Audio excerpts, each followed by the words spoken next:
The air in the crit room 7 years ago had smelled of burnt coffee and the metallic tang of pencil sharpeners. Maya Vance stood before the board, her palms damp against the foam board backing of her final design project. Her heart hammered against her ribs, a frantic bird in a cage. Across from her sat Julian Thorne. At 28, he was the youngest architect to ever lead a firm in the city, a prodigy with eyes like flint and a mouth that rarely curved into a smile. Maya had been his intern for 6 months. She had spent those months memorizing how he liked his espresso, the way he adjusted his cufflinks when he was frustrated, and the brilliant, terrifying way his mind worked.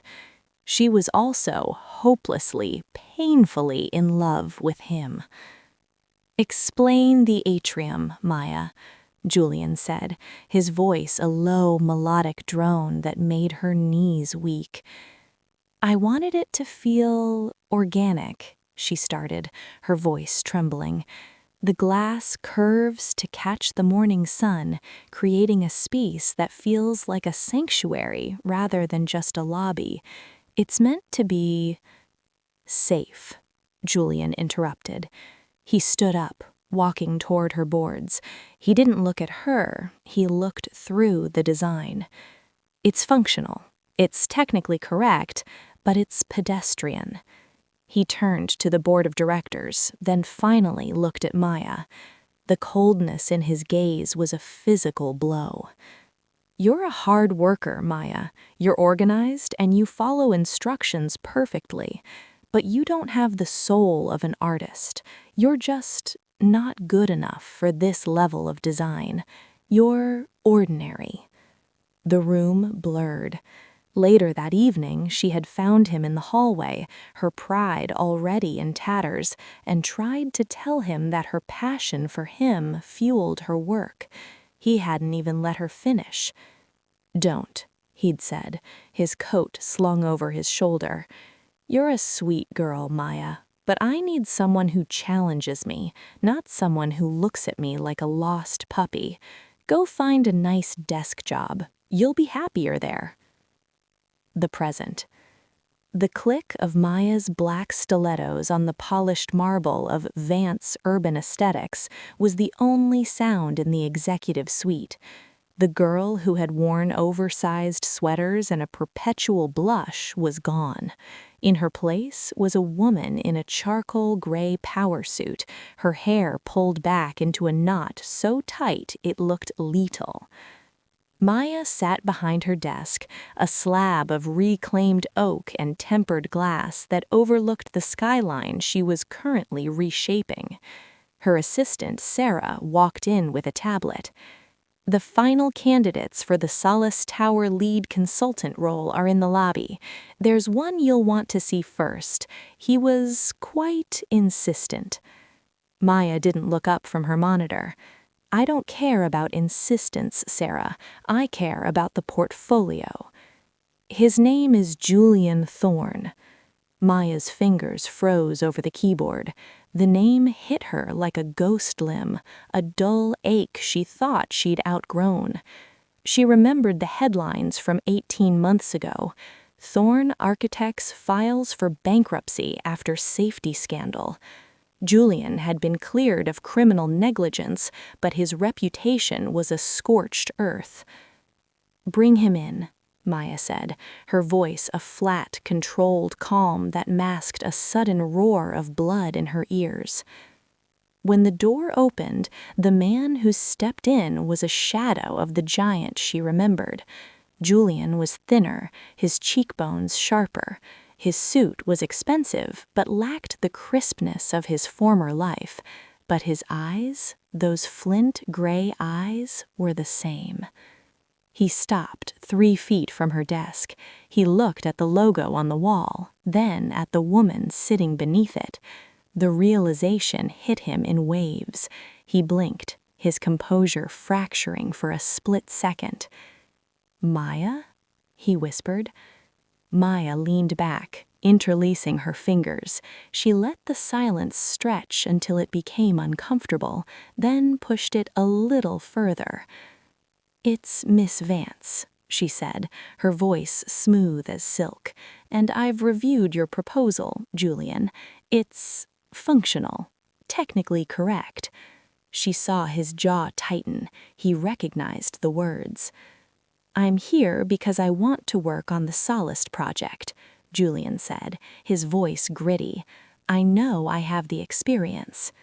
"You have a scandal," Maya corrected, "and a failed firm, and, according to your last 3 projects, a tendency to over-design for the sake of ego." Julian took a step forward, his old fire flickering for a moment. "I still have the vision. No one in this city understands light and structure better than I do." Maya stood up, walking around the desk. She was shorter than him, but as she stood before him, the power dynamic was a physical weight in the room. She looked at him, really looked at him, and saw the desperation he was trying so hard to hide. "You told me once that I didn't have the soul of an artist, that I was ordinary." Julian looked down at his shoes, a muscle leaping in his jaw. "Maya, You were right," she interrupted.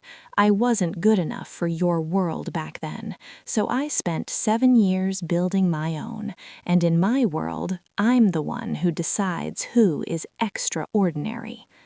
She turned her back on him, looking out at the city. "The salary is half of what you used to make. You'll report to me daily. Every sketch, every line, every bathroom tile goes through my desk. If you can handle being pedestrian for a while, the job is yours." She waited, her heart thumping against her ribs just like it had 7 years ago. But this time, she wasn't waiting for a compliment. She was waiting for his surrender. "I'll take it," Julian said. Maya didn't turn around. A cold, sharp smile touched her lips. "Good. Be here at 6 a.m. Don't be late. I hate being kept waiting by my subordinates." The sun hadn't even crested the skyscrapers of the financial district when Julian Thorne checked in at the security desk. It was 5:58 a.m. His reflection in the glass of the lobby looked tired, the sharp lines of his jaw shadowed by a night of restless sleep. He had spent the hours between his hiring and this moment staring at the ceiling, replaying the way Maya had looked at him, like he was a stain she was deciding whether or not to scrub away. When he reached the executive floor, the lights were already humming. Maya was at the glass-walled drafting table in the center of the open-plan office, a cup of black coffee steaming beside a sprawled blueprint. She didn't look up when he approached. "Your desk is in the bullpen with the junior architects," she said, her voice cutting through the morning silence. "But for the next 2 weeks, you're on Solstice Tower duty. That means you're in here with me." Julian set his leather messenger bag down. "Understood. Where do we start?" Maya finally looked at him. Her eyes were rimmed with the slight fatigue of someone who had been working since 4 a.m., but her posture was unbreakable. She pushed a stack of vellum paper toward him. "The Atrium," she said. The word hung between them, heavy with history. "The current designs are too functional. I want something that feels like it's breathing, something with soul. Give me 3 concepts by noon." Julian felt a familiar prickle of irritation. 3 concepts in 6 hours? That's possible for a genius, isn't it? Or was that only the younger version of you? Julian clamped his jaw shut.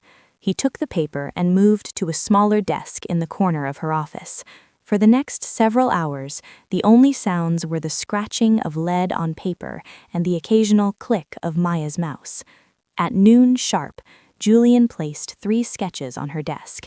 He had poured everything into them, swooping arches of steel, a play of shadows that mimicked a forest canopy, a daring use of suspended glass. He waited, his heart doing a rhythmic thud against his ribs that felt uncomfortably like nerves. Maya picked up a thick red marker. She didn't even look at the third sketch. She slashed a bold, bleeding X through the first two. "Too aggressive," she said, her voice clinical. "This one looks like a cage. This one looks like you're trying to prove you're smarter than the gravity holding the building up. It's ego on paper, Julian." Julian clamped his jaw shut. "It's structural innovation, Maya. The load-bearing capacity of those arches—" "I didn't ask for a math problem. I asked for a feeling," she snapped. She stood up, leaning over the sketches, the scent of her perfume, something crisp and expensive, filling the space between them. "You used to tell me my work was pedestrian because it cared about the people inside it. Now your work is hollow because it only cares about the man who drew it. Try again and stay late." The days bled into a blur of grueling revision. Maya was a relentless ghost, hovering over his shoulder, rejecting his drafts with a coldness that mirrored his own behavior years ago. She pushed him until his eyes burned and his fingers cramped. She was demanding, exacting, and, he hated to admit it, brilliant. One rainy Tuesday at 9 p.m., they were the only two left in the building. The city lights flickered through the floor-to-ceiling windows, reflecting off the glass of the Solstice Tower model. Julian was staring at a fresh sheet of paper, his head in his hands. He felt stripped bare. Every trick he knew, every flourish of Thorne style had been rejected. "Why did you hire me, Maya? If you hate my work this much, why bring me back?" Maya paused, her hand on the door handle as she prepared to leave. She turned, her silhouette framed by the glowing city. "I don't hate your work, Julian. I hate that you haven't realized yet that you're not the most important person in the room anymore." "I know that," he whispered, looking up at her. The arrogance was gone, replaced with a raw, jagged exhaustion. "I lost everything. My firm, my reputation, my father's legacy. I know I'm at the bottom." Maya walked back toward him, her footsteps soft on the carpet. She looked down at his latest sketch, a simple, elegant curve of glass that allowed the sun to hit the lobby floor at every hour of the day. It was quiet, it was humble, it was beautiful. For a moment, the professional mask slipped. Her eyes softened as she traced the line of his drawing. "This is the first thing you've drawn in 10 years that isn't a monument to yourself," she said softly. Their eyes met. The air in the room shifted, thick with the scent of rain and old wounds. Julian saw the girl who had looked at him with puppy dog eyes, but he also saw the woman who had conquered his world. The power reversal was complete, but it didn't feel like a victory to Maya anymore. It felt like a heavy, shared burden. "It's good," she admitted, her voice barely a whisper. "Keep this direction." She turned to leave, but Julian reached out, his fingers brushing her wrist. The contact was electric, a jolt of heat that made Maya catch her breath. "Maya," he said, his voice thick, "I was wrong. 7 years ago, I wasn't just being a critic, I was a coward." Maya froze. "What are you talking about?" Julian stood up, not letting go of her wrist. "You had this light, this perspective that I didn't have. I saw your final project and I knew, even then, that you had more heart than I ever would. It terrified me. If I let you be great, it meant I wasn't the only prodigy anymore, so I crushed you to keep myself on top." Maya pulled her arm back as if burned. Her heart was racing, a chaotic beat of anger and something she didn't want to name. "You broke me because you were scared? I spent years thinking I was worthless because you were intimidated?" "I know," Julian said, his eyes dark with regret. "And every day I spend working for you, seeing what you've built, it's the ghost that follows me. You didn't just get better, Maya. You became everything I was too afraid to be." Maya stared at him, her chest heaving. She wanted to slap him. She wanted to kiss him. She wanted to fire him and never see his face again.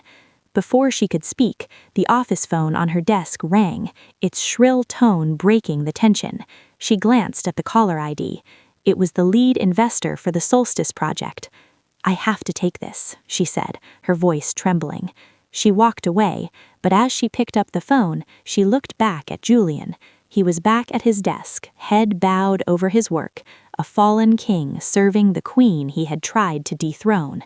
The revenge she had tasted days ago now felt like ash in her mouth. As she spoke to the investor, she didn't see the shadowy figure of a man standing in the hallway outside her office, clutching a briefcase and watching them through the glass. It was Marcus Sterling, the man who had orchestrated Julian's downfall and the head of the rival firm competing for the Solstice contract. The game was changing, and the stakes were no longer just about architecture. The days following Julian's confession were charged with a different kind of electricity.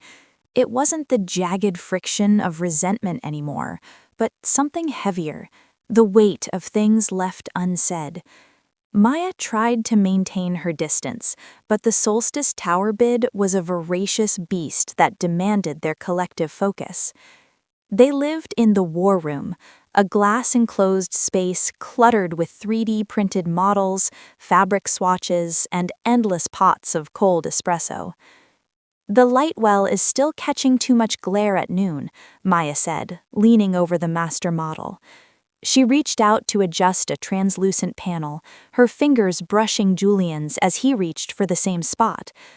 A static shock leaped between them. Maya didn't pull away immediately.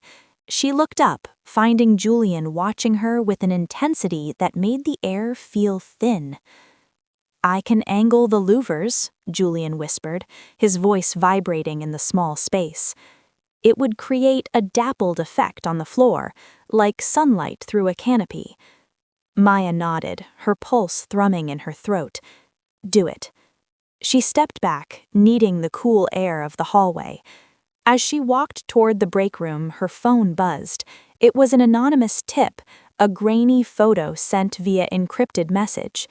It showed Julian standing in a rain-slicked alleyway behind a high-end steakhouse. Standing across from him, looking smug in a camel hair coat, was Marcus Sterling. Maya's stomach dropped. Marcus was the man who had bought Julian's debt for pennies on the dollar and then dismantled his firm piece by piece. He was also the lead architect for Apex Designs, the rival firm currently vying for the Solstice contract. Maya leaned against the cool tile of the break room wall, her photo burning a hole in her mind. "Is he doing it again?" she wondered. "Is he playing the long game just to destroy me from the inside?" Late that evening, Julian left the office through the side exit, his collar turned up against a biting wind. He didn't see the black sedan idling at the corner, or the way Maya's eyes followed him from her office window. He walked 2 blocks to a quiet, dimly lit bar where Marcus Sterling was already waiting in a velvet booth, a glass of amber scotch in his hand. "You look tired, Julian," Marcus said, his voice a smooth, practiced drawl. "Working for a woman who used to fetch your coffee must be exhausting for a man of your stature." Julian sat down, his face a mask of iron. "What do you want, Marcus?"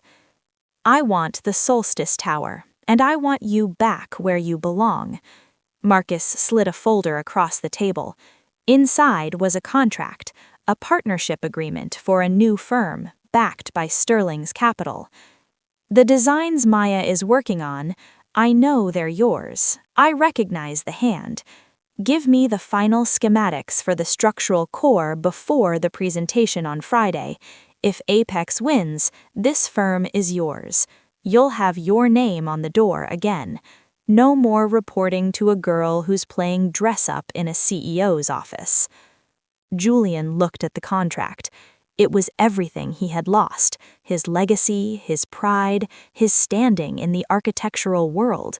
All he had to do was betray the woman he had already broken once. "She's not playing dress-up," Julian said quietly, his eyes fixed on the folder. She's better than I ever was." Marcus laughed, a dry, hollow sound. "Don't tell me you've fallen for her. That would be the ultimate cliché, Julian. Think about it. Friday morning, send the files, and you're a king again, or stay with her and remain a ghost." The next 48 hours were a blur of high-stakes preparation. Maya watched Julian like a hawk. She noticed the way he lingered at his computer, the way he hesitated when she asked for the final encrypted drive of the blueprints. The glow-up she had worked so hard for, the expensive suits, the cold demeanor, the polished office, suddenly felt like a fragile shell. Inside, she was still that 21-year-old intern, waiting for Julian Thorne to tell her she wasn't good enough. On the night before the presentation, the office was silent. Maya found Julian in the archives looking at the original sketches she had made 7 years ago, the ones he called pedestrian. "Why are you looking at those?" Maya asked, her voice hard. Julian didn't turn around. "I was looking for the heart," he said. "I found it in these. I spent years trying to build things that would last forever, but I forgot that buildings are for people to live in, not just for critics to admire. You knew that even then." Maya wanted to believe him. She wanted to walk over and wrap her arms around his tired shoulders, but the image of him with Marcus Sterling was a wall between them. "The files are uploaded to the presentation server," Julian said finally, turning to face Maya. He looked older than his years, his eyes heavy with a secret she was sure would destroy them both. "Is it?" Maya asked, her voice trembling with a mixture of grief and fury. "Is everything exactly where it's supposed to be, Julian?" He looked at her, a flicker of confusion crossing his face, followed by something that looked like sorrow. "Yes, Maya, it is." He walked past her, his shoulder brushing hers, leaving her alone in the dim light of the archives. Maya waited until the elevator chimed, signaling his departure, before she rushed to his workstation. Her heart hammered as she pulled up the logs. Her breath hitched. There was an outgoing transfer to an external private server. The recipient was masked, but the file size was unmistakable. It was the complete Solstice Tower design. She slumped into his chair, the cold realization washing over her. He had chosen his old world. He had chosen himself. She wasn't just not good enough to be his peer. She wasn't even good enough to be his partner. Maya closed her eyes, a single hot tear escape and trace a path down her cheek. She didn't wipe it away. She let it dry, the salt tightening her skin as she began to formulate her own plan for the morning. If Julian wanted a war, she would give him one. The soul of an artist might be soft, but the mind of a CEO was steel. The boardroom of the City Planning Committee smelled of floor wax and the cold ozone scent of a high-end air filtration system. It was a room where dreams were either granted a permit or buried in a shredder. Maya stood at the window, watching the rain streak the glass. She wore a suit the color of a bruise, deep, dark purple, and her lips were painted a defiant shade of crimson. Behind her, she heard the heavy oak doors swing open. "Ms. Vance," Marcus Sterling's voice oily and confident. "A shame we have to compete. Your firm has done adorable work on those boutique hotels." Maya turned, her expression a mask of polished stone. "Focus on your own presentation, Marcus. I hear Apex is struggling with its structural integrity, and I don't just mean the buildings." Marcus's smile didn't falter, but his eyes flickered toward Julian, who was standing by the projector, silent and shadow-like. Julian didn't look at Marcus. He didn't look at Maya either. He looked at the floor, his hands shoved deep into his pockets. The boardroom took their seats. The chairman, a silver-haired man with spectacles perched on the tip of his nose, cleared his throat. "Apex Designs, you have the floor." Maya sat in the front row, her heart a frantic drum against her ribs. She watched as Marcus began his presentation. Her breath hitched when the first slide appeared. It was the Solstice Tower. Not a replica, not a tribute. It was their design. The sweeping light well, the humble glass curbs, the organic soul that Julian had finally tapped into. Marcus spoke with the practiced cadence of a thief who believed he'd earned the loot. "We call it the luminous spire," Marcus lied, gesturing to the rendering. "A design that prioritizes human experience over cold geometry." Maya felt a wave of nausea. She looked at Julian. He was still staring at the floor. The betrayal wasn't just a theory anymore. It was projected on a 20-foot screen. She felt the old sting, the ghost of the 21-year-old girl who wasn't good enough, screaming in the back of her mind. "And now," the chairman said as Marcus finished to a round of polite applause, "Vance Urban Aesthetics." Maya stood up. Her legs felt like lead. She walked to the podium, her fingers trembling as she reached for the remote. She had a backup presentation, a safer, more pedestrian design she'd kept in her private cloud, but her pride wouldn't let her use it. Before she could speak, Julian stepped forward. "Actually, Mr. Chairman," Julian said, his voice cutting through the room like a blade, "before Ms. Vance presents our final refinements, there's a technical discrepancy in the Apex proposal that needs to be addressed, for the sake of the city's safety." Marcus scoffed. "Julian, don't be a sore loser, just because you couldn't build this under your own name." "The files Marcus just showed you," Julian continued, ignoring him and looking directly at the chairman, "were transferred from a private server at Vance Urban Aesthetics at 11:42 p.m. last night. I know this because I sent them." The room went deathly silent. Maya felt the floor tilt. "However," Julian said, his eyes finally meeting Maya's, there was a spark in them she hadn't seen in 7 years, a flicker of the old brilliance, but tempered with something new, something like devotion. "I noticed Marcus had been attempting to infiltrate our servers for weeks, so I gave him what he wanted, but the files I sent were modified." Julian tapped a key on his tablet. The screen behind Marcus flickered. The beautiful rendering of the Solstice Tower began to shift. Red lines bled across the structural beams. A simulation began to run, showing the tower buckling under its own weight, the glass shattering in a digital roar. "The load-bearing calculations in the files Marcus just showed you," Julian said calmly, "are fatally flawed. I embedded a poison pill in the code. Anyone who actually designed this building would have seen the errors in seconds, but because Marcus simply stole the data and slapped his logo on it, he didn't notice that his luminous spire is a vertical graveyard." Marcus's face went from tanned to a sickly mottled gray. This is a setup. This is professional sabotage." "No," Maya said, her voice returning to her, stronger and colder than ever. She stepped up beside Julian. "It's industrial espionage, and we have the digital handshake to prove it. Sarah?" Her assistant entered the room, handing a folder to the chairman. "These are the logs, including the IP address of the recipient server, which is registered to Apex Designs, and a recording of the meeting where Mr. Sterling offered Mr. Thorne a bribe to betray my firm." She looked at Julian. He had recorded it?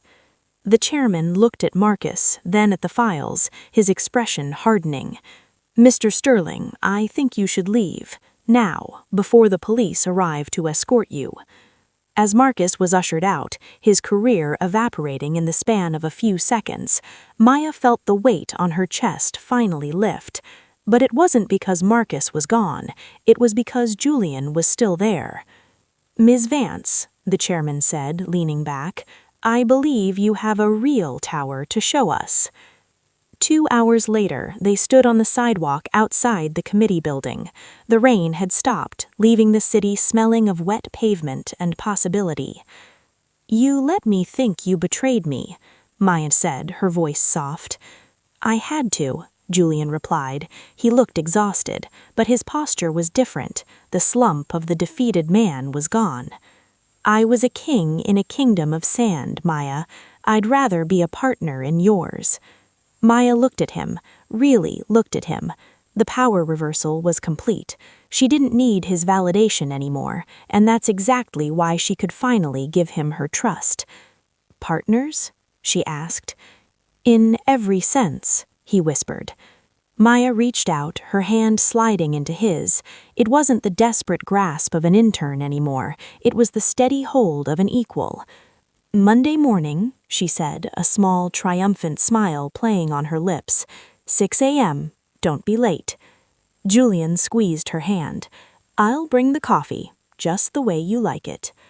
Maya turned to walk toward her waiting car, then paused, looking back at him over her shoulder.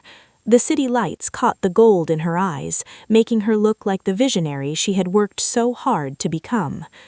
You were right, Julian, she said, her voice carrying on the cool night air. I wasn't good enough for your world, so I built a better one. She didn't wait for his answer. She didn't need it. As she drove away, she watched him in the rearview mirror, the fallen star finally finding his way home in her shadow.